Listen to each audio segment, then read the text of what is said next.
There was a creator event in Bangalore. And they'd invited me to come talk to a bunch of creators. And everyone was very excited because they thought that it would be 1 hour of, Tanmay will come, we'll make some jokes, it'll be fun, we'll hear some stories. And then one of the first questions that the moderator asked me was about AI. And I was like, cost of content creation will go to zero. Those with leverage will be able to use AI for strengthen their leverage. If you're just starting off, you must get into AI. And it was just like 30 minutes of gloom. Tanmay went full doomer. I went full doomer yesterday. So yeah, welcome to the episode. Excited to begin episode 2 of Overpowered.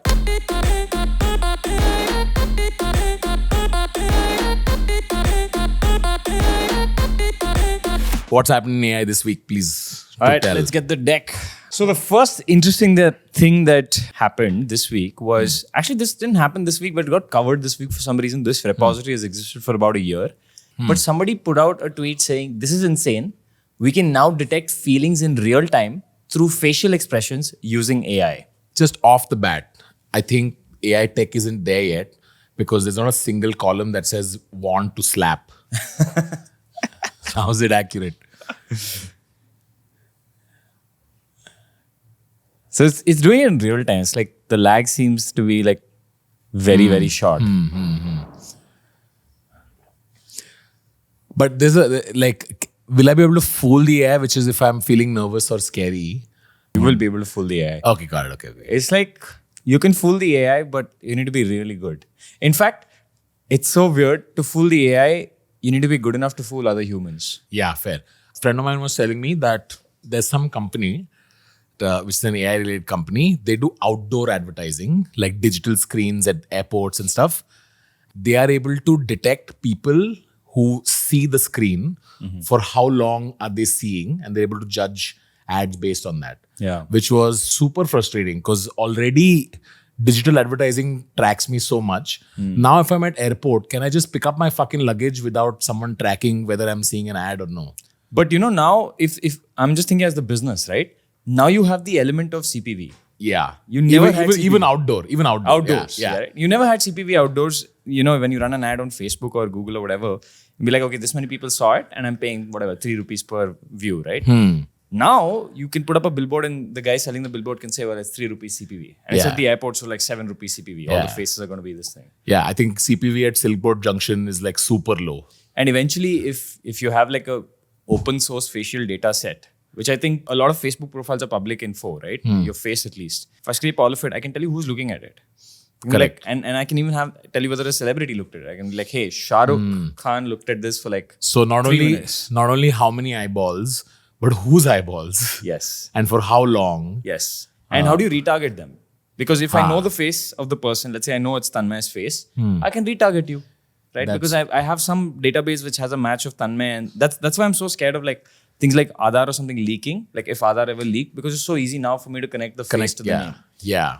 And that's a gold mine. And wouldn't that be insane? Like imagine being at the airport and there's enough infrastructure at the baggage trolley to detect who's the majority of the folks in the room. Yeah. What is their net worth? And so it changes the ad on the fly to Yeah. suit that particular room. Yeah. Eventually you'll be wearing those AR glasses, the thin ones, and it'll just be an empty board.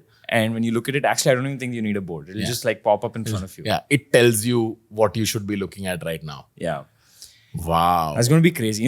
One of the, one interesting thing about this is I keep getting this comment. I used to keep getting this comment. I don't get it anymore. About a year ago and beyond that, saying the one thing AI will never be able to do is AI can never be emotional. Emotions are a human thing, right? And AI can never do emotions. It can never detect emotions. It can never create emotions, which is theoretically wrong, by the way. So I just want to correct this for the average person watching this. So I kept getting these comments saying, an AI can never be emotional. Humans are the only emotional ones. Arey, robot hai, emotions nahi hai. And they act as if emotions are something unique to humans and it's what makes us human. That is wrong. If you look at the timeline of the evolution of the brain, about 150 million years ago, we had the limbic system come out. Okay? And the limbic system is there in almost every mammal. And the limbic system has the amygdala, the hypothalamus, etc., which controls your hormones, it controls your emotions, it controls fear. So technically, and we know our dogs have emotions. Correct. Right? In fact, your dog is more likely to respond to emotional cues. Like when you go say good dog, it's not responding to you saying good dog, it's responding to you being excited. And it's like, oh, he's saying the excited things. Now, dogs also have a little bit of intelligence in the sense they can also pick up some words, but most mammals have emotions, right? It's not unique to humans at all. What is unique to humans is rationality. And that came around 15 to 19 million years ago in great apes.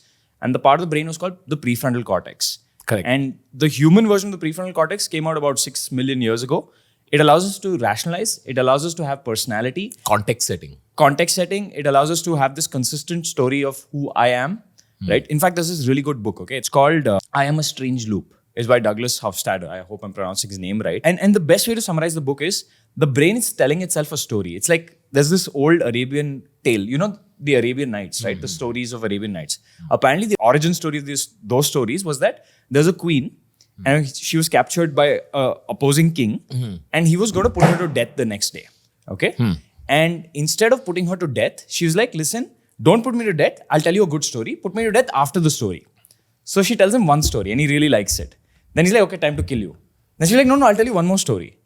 And she keeps telling him stories for 1,000 nights, right? And she lives for so many years. Spoken fest. Yeah. Not really long. Exactly, right? So it's almost like you are telling yourself a story and that is the rational part of the brain because you can manipulate that story you tell yourself, right? So that is what makes us human.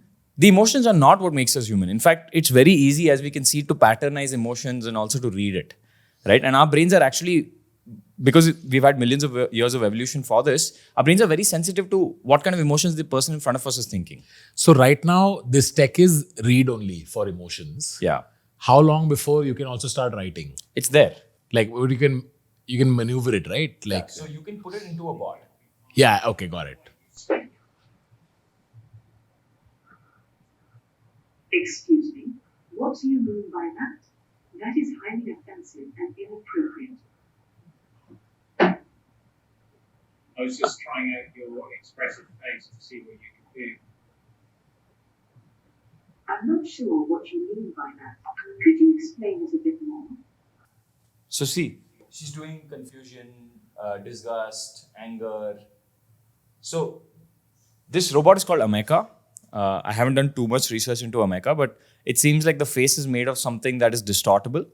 And there's probably tech inside that's moving the facial expressions. The cool part is... There's more expression than Disha Patani already. That's crazy. Yeah. It's crazy. And the cool part is the expressions are generated with GPT-3. It's not like... This is GPT-3? Yeah. So this is driven by GPT-3. Hang on. So GPT-3 is queuing it, the text response and the appropriate expression to go with it. Yes. Oh, fuck. So write only is here. Yeah. Oh, that's crazy. Yeah. Fuck. So only opposable thumbs and hands are the only thing remaining. Yeah. Apparently, and this is called the Moravec's paradox, right? We always thought that manual labor would be more easy to automate because we've historically automated it well. Correct. But it turns out that the way we use our fingers and our thumbs are, and one theory for this is that we've had more time to evolve our limbs, much Correct. more time than the Correct. brain Correct. has, right? So it's just better, right? And doing things like balance, doing things like the fine-tuning things that we can do with our fingers, it's apparently harder to solve. So yeah, I think cognition, emotions, all of it is going to be solved very It's soon. solved already. Yeah. It's just somebody has to put it in tech and make that robot cheap. Oh, wow. Question to you. I don't know if I asked you this last time. Would you have a robot like this in your house? No, it's a little too scary for me right now. But depends, man. If I'm 55 and unmarried. Would you have a robot like that? No. And no, because it's very unpredictable. Like, it might just be like you do a software update one day because everything, like, once the physical parts are there and it can, the facial expression all work and it's got fingers or whatever, there's just one software update from destroying everyone. So maybe I might get it in lock all software updates, but I think they'll get smart enough to be able to pick up updates. What if there's a way to so at some point this will get productized and someone will want to put them in your house. Yeah. And that's very soon, huh? It's Few years. Yeah, thanks. And Varun is always like, लवड़े कल लगने वाले actually. तू परसों मत सोच. So at some point, consumerism will kick in. Someone will try to sell this and say, hey, you can buy this for $999. You can get one at home. But what if they build in a feature that says to alleviate this particular fear was that it's made of light material. You can any one human over the age of 10 should be able to physically overpower it no matter what happens. Have you seen Dragon Ball? You watch Dragon Ball? No.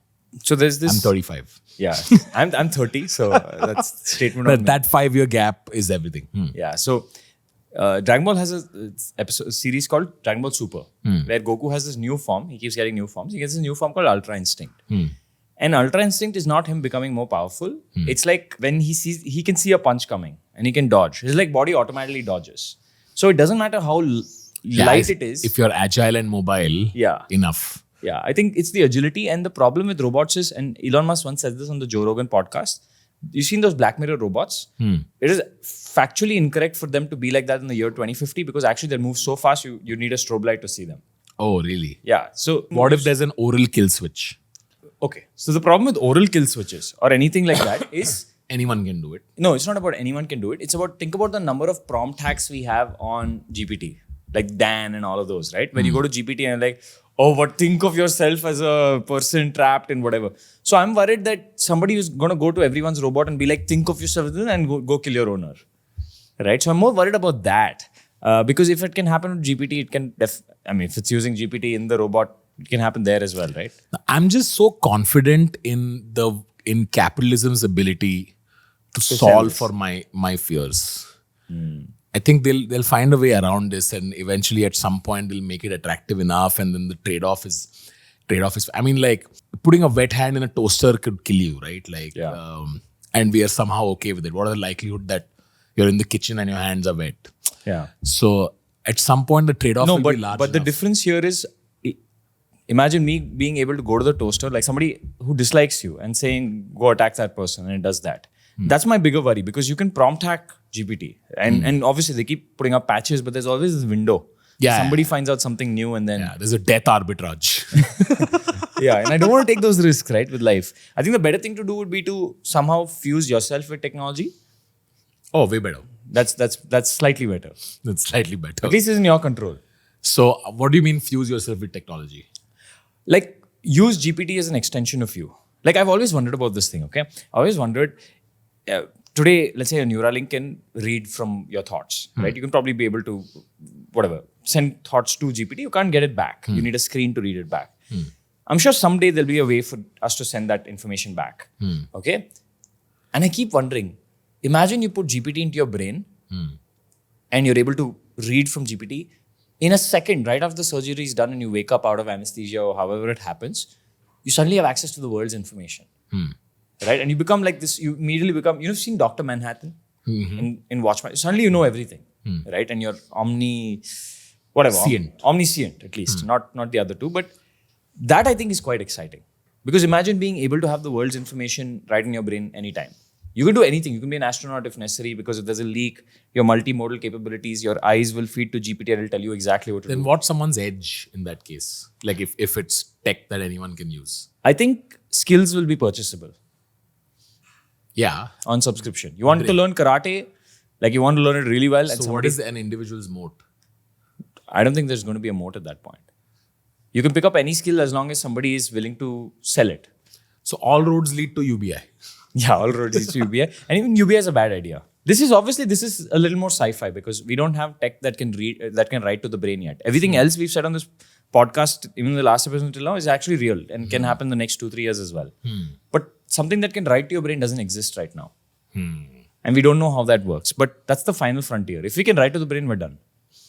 I mean, Elon just bought $250 million worth of GPUs as of this morning on Twitter that I saw. So yeah, Elon's working on it. On Twitter, I saw that a guy, he went to multiple vets and said that his dog was having this particular problem, and multiple veterinarians, they dismissed his worry, and then he went to GPT and he input all the symptoms, and then GPT said likely it is this, and that ended up saving his dog's life. Like he got medication to save his dog's life. I mean, knowledge is power, right? Information is power in a way. And till now, we've always gated information in jobs or in degrees. We said, okay, this person is going to be really good at engineering. This person is going to be really good at civil engineering. This person is going to be a doctor. Now you have this democratization of information. And lots of people don't like it. I assume there'd be some, even though a dog's life was saved, I'm very sure there's a vet somewhere who's like, no, Google. Because there's a doctor I went to recently and I was going to check my eye. And on the wall of the doctor's office, it said, if you're a Google patient, don't come in. Yeah, doctors don't like that. Yeah. So, and the minute, and I was like, what is that? I was just being funny. I was like, what is that about? Like, no, a lot of people go to Google, they already know the diagnosis. They just come here and say, give me this surgery. Yeah. And I'm like, what is my job then? Right. So I tell them, I'm very clear that I'm filtering out people who come in through Google. The problem is Google was so old gen, bro. Yeah. Last gen, bro. Now it's like, now there's going to be a ChatGPT logo outside the doctor's office. Yeah, that must be super frustrating for doctors. How do doctors leverage GPT? I think the same way, like I would say a coder would leverage it. Like you have the domain knowledge, a patient comes to you, sometimes it's a simple case and GPT is just able to tell you an answer and you're like, maybe it's that. Because a doctor does the process of elimination. So there'll be in the next few years, there'll be that interim wave of AI compatible or AI enabled or AI friendly doctors or any professions or even companies, right? Like they're going to start integrating it into products. So there'll be that interim period where all the first movers will be AI friendly or AI enabled. Or what do you think the term's going to be? I don't know. AI plus, yeah. I don't know. I think it's going to be ChatGPT in everything or equivalent models in everything. Like you can put it in everything. In fact, right now is the window. You have like a 3-month window where nobody in healthcare, like I'm sure, go to Manipal Hospital, they have tons of health records. They probably know enough about me from the last 10 years, whatever hospital you visit, right? If somehow you're able to put it all together and Manipal probably has that data, you could probably figure out random correlations and causations because Manipal has a blood test department and it has whatever, it knows what's happened to the patient over the next 10 years. You can easily just absorb the data and tell GPT, you have to find the causations, not the correlations. Correlations are two things that's happened, but they're not related. And GPT can do that. It'll be like, I went through all this data and hey, you know what? All the people who have a blood pressure of XYZ end up getting diabetes 5 years later. Even though the research doesn't say those two are correlated, right? This can happen right now. And somebody just needs to build it. Yeah, and this is also, it can also make capital. Like, I would immediately cross-sell a monthly checkup, saying just take a subscription, bro. Yeah. Just basically what's missing from you living longer is you giving me your data. That's the only missing link. I'd subscribe to it. Someone should do it right now. I would love it if once a month someone comes, takes all my shit and tells me, all right, I've updated. This is the medication you need to take. I wouldn't do that. It's just scary. Why? I don't want to know what I have. That's because you're fucking healthy anyway. So it's the fucking problem. All right, cool. Awesome. So ChatGPT casually dropped an app store. It can now browse the web. Hey, when did this happen? This is like a few weeks ago. No, yeah. So they announced plugins, but do you have access to it yet? No, I don't have access to it. How does one get access? You have to apply. Yeah. There's a wait list. I applied. I know some people on Twitter are getting it and I'm like, I just didn't get it. They don't like us. They don't like me. You know what I'm most excited about with plugins? Hey, if you're watching this, please tag OpenAI and Sam Altman saying please give overpowered access. Yeah. You know what I'm most excited about? There's one plugin in this, which is the Python interpreter, if I'm not wrong. And you can just run code inside ChatGPT. You can just do it inside ChatGPT. You just tell it, okay, find the nuclear codes and then go launch them. And you can't do that, but whatever. You can. It's Why? like What is your unhealthy obsession with nuclear codes? No, I'm just taking the most extreme case. So this will be like a Chrome plugin, or what will it be? It'll be inside ChatGPT. So inside ChatGPT, for example, I've seen examples of this. You can go and ask it a question. Let's say, what is the date of birth of XYZ? And you can say browse, or you can just have browsing enabled, and it'll browse and give you the answer. Yeah. So GPT-4 doesn't have real-time browsing right now. No. It's a knowledge cutoff date is 2021. That's GPT-3. GPT-4 is after that, but GPT-4 doesn't have real-time browsing. Yeah, it doesn't have real time. Like if something happened yesterday, it doesn't have it. And cool thing about browsing is a lot of the data that is not accessible to GPT or the LLM behind GPT or the LLM that is GPT is available on Google. So I can go to Google and I can scrape something off the internet and just be like, hey, here's the information. I could just go and be like SSLC 2022 question paper and it can pick it out. Right? And I can do whatever manipulation with it.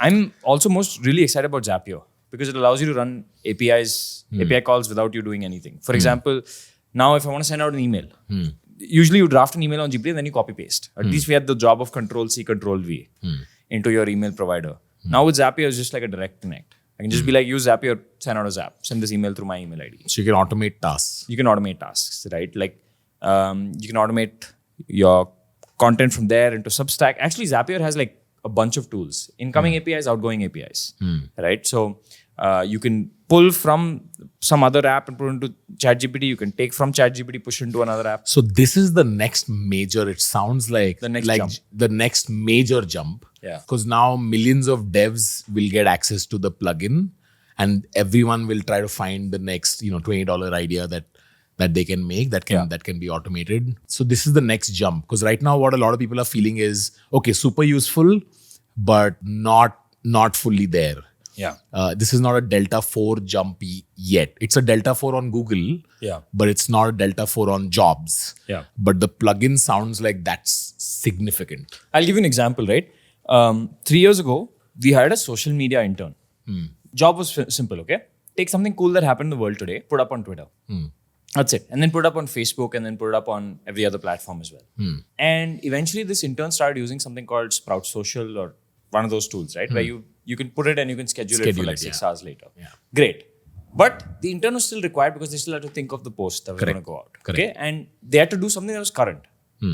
Like whatever news happened today, they had to rewrite it and put it out. I assume with the browsing plugin of ChatGPT, plus its ability to write, okay, plus its ability to connect to a Sprout Social API or directly to a Twitter API or a Google API, not Google, but Facebook API or whatever. That's solved. Why do I need a social media manager? It can also generate images. Because you can connect to an image generator API, right? And just generate an image for that post as well. So Correct. Is there a simple UI tool for fine tuning something? yeah, Which is, I just want to be able to take all my shit and be able to feed a model. So it becomes you. So it starts outputting. Is there a simple UI tool for that yet? You can do it, but it's complicated. Like there are two ways to do it. Okay. Yeah, that's why I asked. Is there a simple UI tool for it yet? Someone will build Not it. yet. Someone will build it. I'll tell you the problem, okay? The first way to do it is to use vector embeddings, okay? There's tools like Llama Index and all that allow you to do this. Take all the documentation that Tanmay has ever produced, transcribe all your videos, whatever, and just dump it in. And it'll have that context. I don't think that's the right way to do it because I've tried this, okay, for myself, and it doesn't work well. The better way to do it is to truly fine-tune ChatGPT. And the way to do that is that they have an option called fine-tuning where you have to give them, let's just say a document of all your prompts and all your responses. Let's say your prompt is, what do you like eating in the morning? And then the response is exactly what Tanmay would say. So the better way to solve it is to give you an app where every day you have to use the app for 5 minutes and answer 5 questions with voice. We can make it as simple as possible. You do it for like 3 months, and let's say we collected thousands of questions, and then we fine-tune ChatGPT on that. It's a very easy process to fine-tune ChatGPT, by the way. Can you explain to folks what is fine-tuning before we deep dive into this? So fine-tuning is ChatGPT has so much content, okay, that it's been trained on. What if you took that ChatGPT and gave it a different mask? By saying, here is this new content, like I'll tell you how ChatGPT is trained, okay? Or rather, the best way to show you an example of fine-tuning is to show you how other models are trained. Let's say I have another model. Let's say Llama is one model like that, right? I can train Llama on the outputs of ChatGPT. I can be like, hey, if this is the prompt, this is the response that ChatGPT gives you, I want you to have the same response. Yeah, this is why most LLMs will be more or less similar. Yeah, similar. Because you can start training them on each other. On each other, right? But if you look at OpenAI's terms of service, privacy policy, whatever, the terms of service say you can't do that. You're not allowed to train on my outputs, but it turns out Bard was trained on ChatGPT's outputs. Interesting. So fine-tuning is essentially saying, okay, instead of this output that ChatGPT would give me, reply with this. This is what Tanmay would say. And if I give it, and it turns out if I give it enough examples, ChatGPT starts behaving like Tanmay. It'll start learning how Tanmay talks. With fine-tuning, it also picks up your spelling mistakes. It also picks up your style of intonation, like how do you speak, right? It also picks up slang. It picks up everything. So effectively, if this is your model, if this is your AI model, on one side is the training data, which you feed into the model. On the other side is the output based on the training data. Yeah. So you replace this training data with something specific. Yeah, you don't replace it, you add on to it. Add on to it. Yeah. And you give it a heavier weight. Heavier weight. Yeah. Oh, this is what weights are, which is okay, got it. So there's all this. This is not training data. exactly what weights are, but you can assume it for this. So you just add the specific use case that you want to train it for. Yeah. Input it from one end so it can start outputting like you in whatever task that you wanted to do. This is fine tuning. Yes. This is fine tuning. Then you're done. So somebody just has to make the app where it's easy to do the prompts and the questions. The prompts can also be generated with ChatGPT. Yeah, but I just find the idea of me responding to prompt. This is like when my dietitian says, click a photo of everything that you eat and send it to me. I'm just like, I don't want to. Who the No, fuck you is only it? need to do it once. No, I know you need to do it once, but the thing is that if I'm prompted a question, my response to it will be well thought out and I will respond to it. Whereas if it can map my actions that I've already done, that would give a true reflection. That would give the data would be a lot more true of who I really am. Yeah, but it doesn't, like vector embeddings just don't work as well. Like it's just not as good. It uses it as a content source rather than, hey, I have to have this person's personality. And I've tried a variety of prompts for it. It doesn't work. Like I wish it would have worked perfectly. It doesn't work perfectly. I think this is the only, like fine tuning is probably one of the only solutions.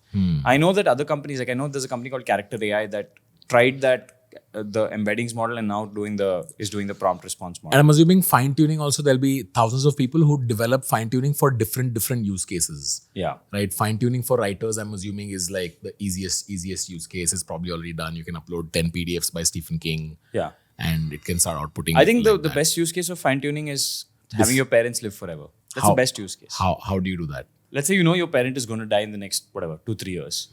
Make them just prompt, like give them prompts, give them like responses. emotional fine tuning. Yeah. Hey, can we play a clip of that Superman show where he has Jor-El, his father, arrive with him on the spaceship, and it appears as a hologram and it's an exact reflection of Jor-El. So that's like one use case of Yeah. fine tuning. Then there'll be productivity fine tuning. There'll Yeah. be health fine tuning.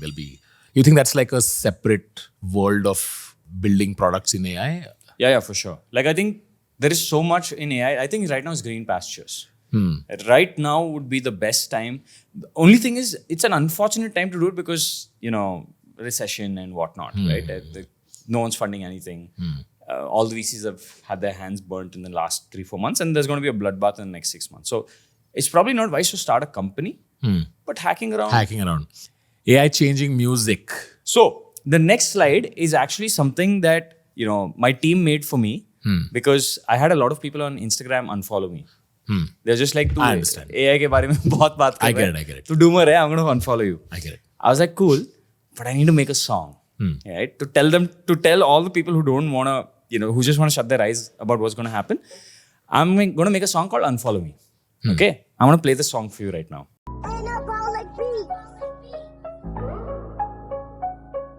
Hits for Romeo, the AI influencer, talking about the future, but you just can't enter. You used to follow me, yeah, I was your mentor, but now you wanna leave cause you think I'm a pretender. You ain't ready for the change in AI revolution, I'm talking loud progress, not some mind pollution. I was spitting business rhymes, now it's AI evolution, but you wanna stay blind like it's an illusion. Oh, pause.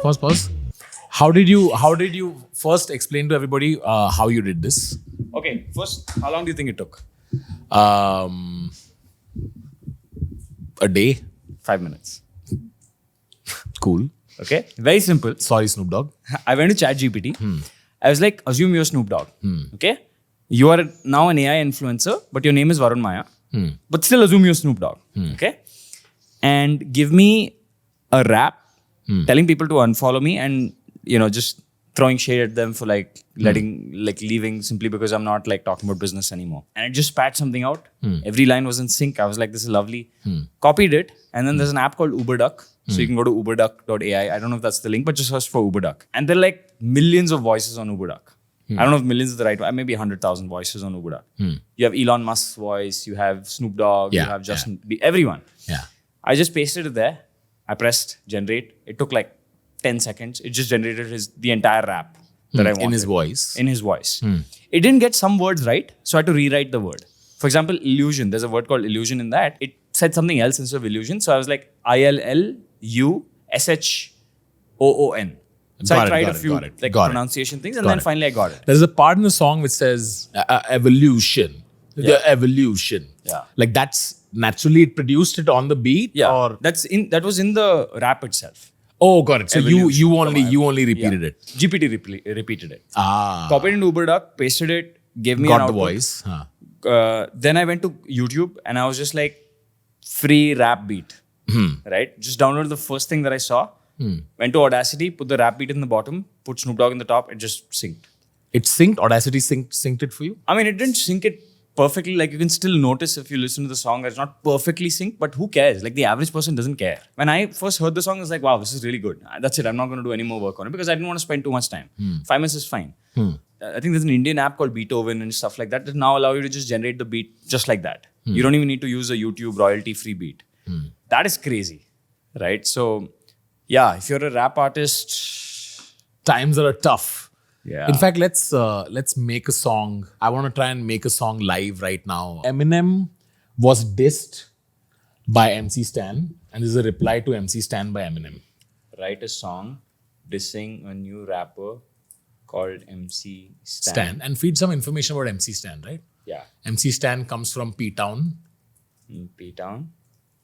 He won Big Boss recently. He won Big Boss recently. He wears big gold chains. He wears big gold chains. He wears shoes worth 80,000 He rupees. wears shoes worth 80,000 shoes. rupees. Yeah, that's done. Okay. Let's do this. All right. Yo, listen up. It's Eminem, the rap god. I'm about to serve this kid like he's an entry. And entree, baba. Entry kya hai? MC Stan from P-Town, a Big Boss wannabe. But he ain't got nothing on me, so let's see. You wear gold chains thinking you're the man, but you ain't nothing, just another Stan. I've been in the game while you were in your diapers. Now you're trying to be me, but you'll never be a cipher. And then the chorus, hey MC Stan, you ain't nothing but a fan trying to climb the ranks, but you don't understand. You'll never be me, so don't even try. You're just a weak imitation, a basic rhyme. Jeez. I wanted to also say bahut hard, like 3 times in it. Now let's talk about them shoes. 80,000 rupees. You're showing off your wealth, but it's just foolery. Oh, damn. This is pretty good. Not Eminem level good, Yeah. but it's pretty good. Okay, what next? Now that we have the lyrics. Okay, so what I'm going to do is, I'm going to copy this. Then I'm going to go to this app called UberDuck. Okay, so now I'm going to do text to speech. By the way, it can do full AI generated raps, huh? But I'm not going to do that right now. Oh, it can like You can find the beat also. UberDuck Oh, got it. Okay. can now do that. I want Eminem. Okay. Eminem 9. Oh fuck. Eminem 96. Eminem freestyle. Eminem all era. Pre-Eminem show. Oh, that's cool. Let's do Eminem freestyle. Let me try this. Okay. Okay, I don't know what this is, but I'm just going to. All right. Let's. Listen up, it's Eminem, the rap dog. I'm about to serve this kid like he's an entree. Mixed in from P-Town. The big boss wannabe, but he ain't got nothing on me, so let's see. You wear gold chains, thinking you're the man, but you ain't nothing, just another stand. I've been in the game while you were in your diaper. Now you're trying to be me, but you'll never be a cipher. Oh, it got the tone of the like where to increase emotion. Okay. But one thing it's struggling on is I put MC Stan, it thinks it's McStan. McStan. But that's okay. Like no, that but you can if also you just change it to Yeah, if I add just go space. instead of MC, Yeah. just write EMCE, Yeah. You can do this. and then let's see if it changes that. But it's more insulting to say McStan actually. It's like a better diss if you keep referring to him as a burger. I'm about to serve this kid like he's an entree. You see Stan from P-Town. Better. But this is offbeat and like it's not synced to anything. So we'll download it. We'll download this song. Let's find a rap, okay? Let's find a beat. All right. We'll use this. This is the one I had. I like this beat, so let's just take this. All right. So now we have Eminem's rap and the beat in 2 layers in Audacity. Yeah. It may not match, but It won't match. here's to hoping. Oh, but it syncs the layers. You listen up, it's Eminem, the rap god. I'm about to serve this kid like he's an entree. MC Stan from P-Town. The big boss wannabe, but he ain't got nothing on me, so let's see. You wear gold chains, thinking you're the man, but you ain't nothing, just don't understand. I've been in the game while you were in your diapers. Now you're trying to be me. Alright, so but they're you'll better never than I be a thought it would be. cipher. Chorus, hey, MC Stan,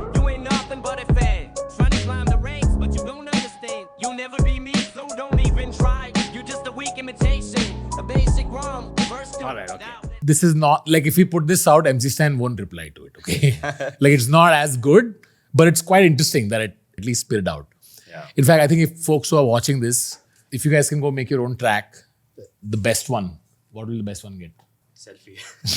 Yuck. No, let's if you get the best, if you give us the best track, But it doesn't have to be like Eminem dissing MC Stan. By the way, this is not a slight to something MC Stan funny, at all. something about Overpowered. Yeah, just create a nice track using GPT, Audacity. We'll and send you figure out merch. that. We'll send Yeah, you. we'll send you merch if someone makes something kick-ass, right? Like make something for Overpowered, that'll be cool. Yeah, we'll send you really cool merch.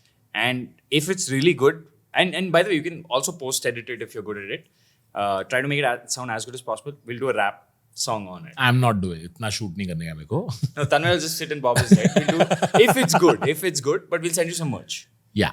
Okay, awesome. So last piece for the day, Stable Diffusion can read your mind.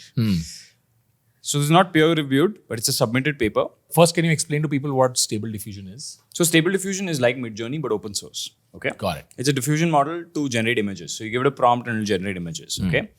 Apparently, they showed a bunch of images to humans and then they put them through an fMRI. What is an fMRI? It's a functional magnetic resonance imaging machine. And in English, what that It's an means? MRI. Like you remember how an MRI works? Like you go inside. Yeah, I know what an see MRI it scan is. Yeah, it's an MRI scan. And fMRI shows the exact blood flow in all the regions. Oh. So it's like a more In all regions, it should in the brain. Oh, okay. Yeah. So only in the brain. Ah, And it's a big clarification. yeah, Yeah. it's important clarification because a lot of people are going to get MRIs. Yeah. So it just gives you a map, and then you take that map, and apparently, if you feed it to Stable Diffusion and train it appropriately, it'll reconstruct that image very well. Like you can see from this, it's not really reconstructing the same image, but it's reconstructing the concept. Like the presented image was a bear, okay, and what the person was thinking was of a bear. And Stable Diffusion generated that. So just from your brain scans, I can generate images. I don't know how real this paper is, by the way. I need to go back and look at it. But I saw this on Twitter a bunch of times. But they are able to reconstruct what you're thinking about Based on scanning your brain, basically. based on scanning your brain. I imagine one day you'll just have a handheld. And it's hard to make a handheld MRI or fMRI because apparently these powerful MRIs require something called a Faraday cage, which is basically a concept for a different video. But essentially, you can't do it handheld. But someday they're going to figure it out, like a quick helmet that you can wear or something like that. And you can just figure out what another person's thinking. Another person's thinking, another person's dreaming. Yeah. Now, analyzing what happens in your dream is like, you can imagine a movie. Yeah. I think communication becomes faster, no? When you can just do thought to thought. Like Elon Musk once said this, okay? Which is that what's the fastest way of communicating over a desktop or a computer? We have this many keys. We use 10 fingers. 10 fingers. So the bandwidth is 10 fingers what we have. With mobile phones, actually slower. Because you're using 2. Correct. Right? He's saying, but what if you could transmit at the speed of thought? That's cool. It's called telepathy. Yeah, it's called telepathy, right? That would be much, much faster. And it would allow us to get lots done faster. Like if I just give you a full download of everything that happened yesterday instead of me doing a 1-hour meeting with you, I'm just like, instantly it's done. Like 1 second it's taken. That could be possible. Right now, you obviously can't use it because it's lossy. Yeah, now I'll just see a very blurry version of what happened yesterday. Yeah. I see a blurry version, it could be wrong, whatever. And communication requires like, the better you are at communicating, the more nuance you add into it, the easier the person on the other end. Oh, this is like that Black Mirror episode, right? Where everything gets recorded. Yeah. This is different from the Black Mirror episode. It's not about recording, it's about what's going on inside your head. So you'd know. If your partner wants to cheat on you, you'd know.